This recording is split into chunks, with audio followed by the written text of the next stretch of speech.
ఈ రోజు ఓం అస్మద్ గురుభ్యో నమః.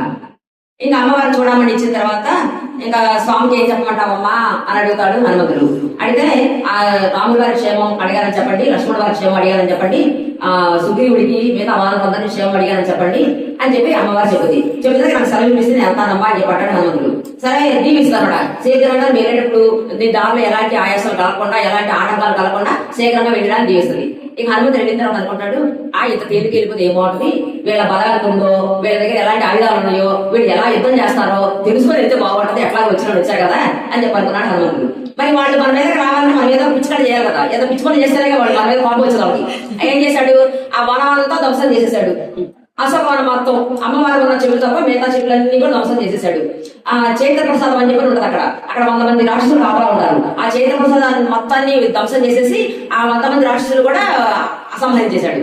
ఈ సీతమ్మ దగ్గర కాపాలని రాక్షసాలను చూసి సీతమ్మ అడుగుతారు, ఏంటి ఆ వానరుడు ఎవరు నీతో ఎంత మాట్లాడాడు, ఏం చేస్తావు ఏంటి అంటారు, నాకేం అనుకున్నాము.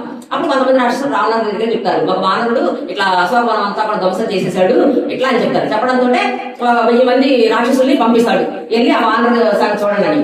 వాళ్ళందరినీ హతమార్చేశాడు హనుమంతుడు. మళ్ళీ ఏం చెప్పారు, అందరూ హతమారిపోయారని చెబితే ఈసారి మళ్ళీ 7 మంత్రి కొడుకుల్ని కొంత సైన్యానికి పంపిస్తాడు, వాళ్ళందరినీ హతమార్చేశాడు. ఆ తర్వాత తన కొడుకు అక్షకుమారుడిని పంపించాడు, కొంత సైన్యాన్ని వాళ్ళని హతమార్చేశాడు. ఆ తర్వాత ఇంకో కొడుకు పోయాడని చాలా దుఃఖించి ఇంకో కొడుకు ఉన్నాడు.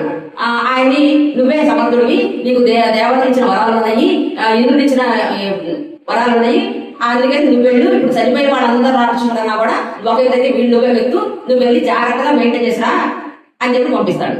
ఆయన వెళ్ళాడు. వెళ్ళిన తర్వాత హనుమంతుడు శానాసం యుద్ధం చేస్తాడు. ఎక్కడ లొంగట్లేదు హనుమంతుడు.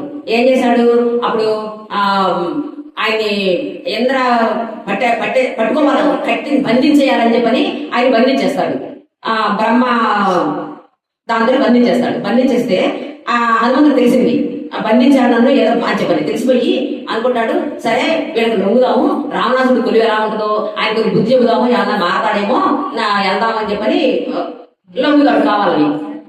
లగిన తర్వాత వీళ్ళు ఏం చేశారు, రాక్షసులను వచ్చి తాడుతో కట్టారు.